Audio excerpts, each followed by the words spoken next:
Bonjour à tous et bienvenue dans le 31e épisode d'Ultramarines.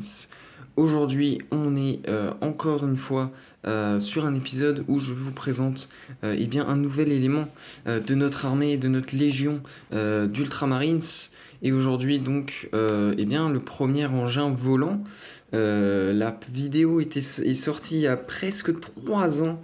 Quand je l'ai ouvert, il est enfin peint, il est enfin devant vous. C'est évidemment le Landspeeder qui agrandit cette légion d'Ultramarines.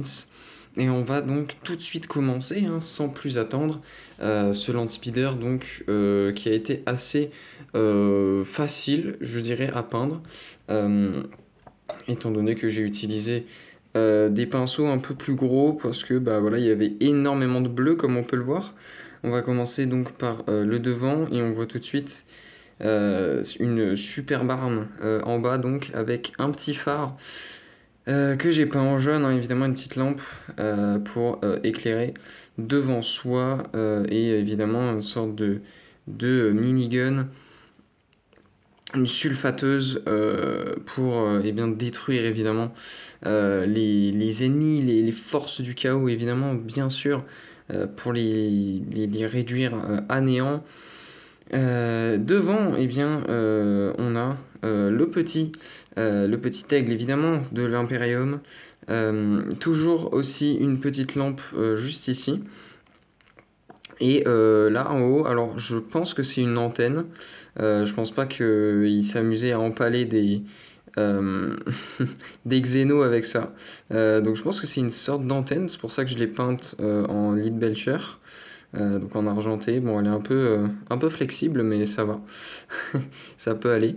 On a ensuite donc sur le côté, on a le petit marchepied, lui aussi que j'ai fait en lead belcher.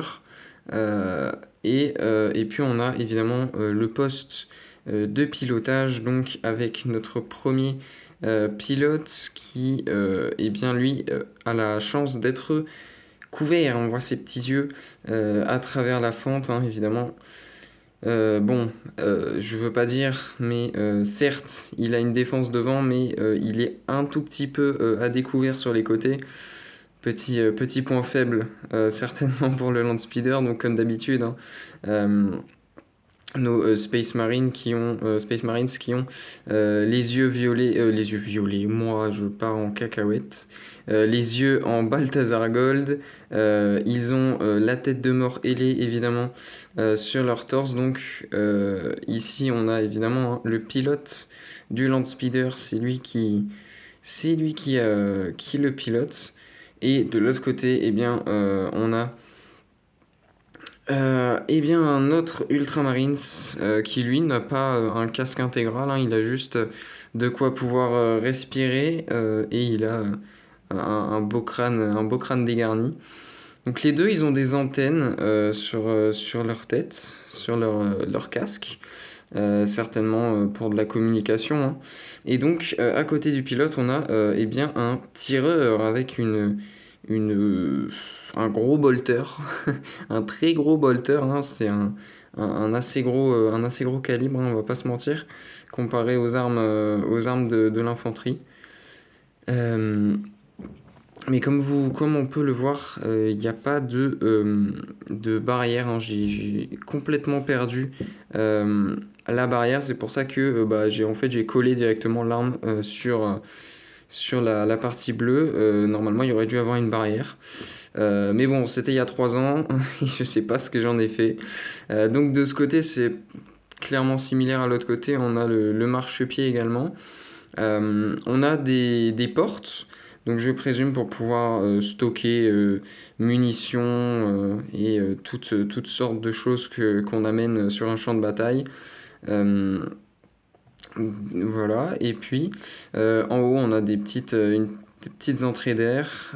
Alors, on a le truc en haut là, ça, sorte d'aileron qui est un peu.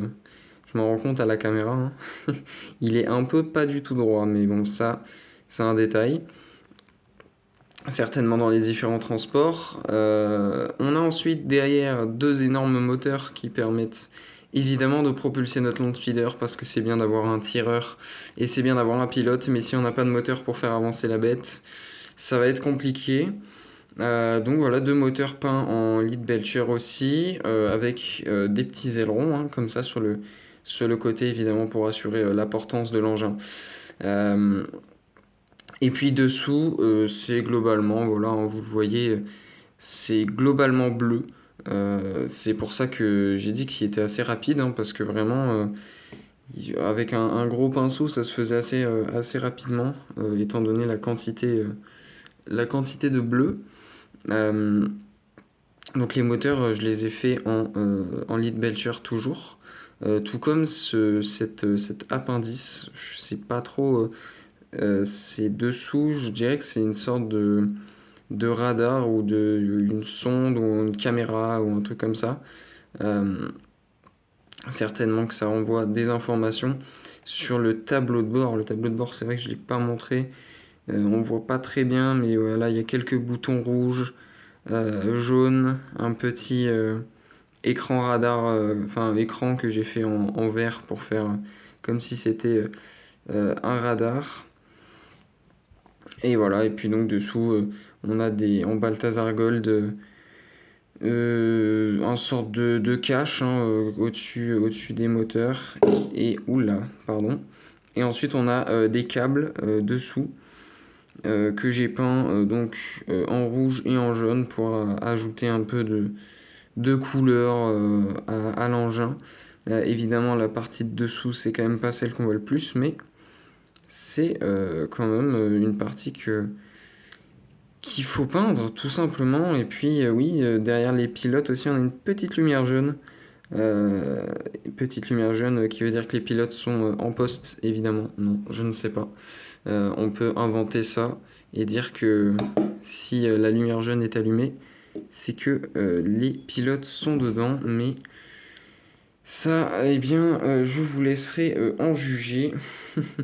Et voilà, c'était une présentation assez rapide, comme d'habitude, hein, toujours aussi plaisant de peindre des figurines. Ça fait plaisir là de peindre, après les Outriders, de peindre encore une figurine qui change un peu de l'ordinaire, qui n'est pas une simple figurine d'infanterie.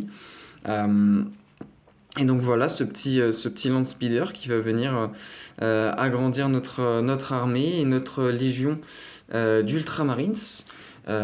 J'espère sincèrement que cette vidéo vous aura plu. Si c'est le cas, évidemment, n'hésitez pas à soutenir la chaîne. Le plus gros soutien que vous pouvez apporter, c'est évidemment de partager et de vous abonner à cette chaîne. Et aussi, n'hésitez pas évidemment pour que l'Imperium puisse continuer sa bataille face aux forces du chaos. N'oubliez pas évidemment d'aller jeter un œil au premier lien dans la description. Et sur ce, je vous dis rendez-vous dans le 32e épisode.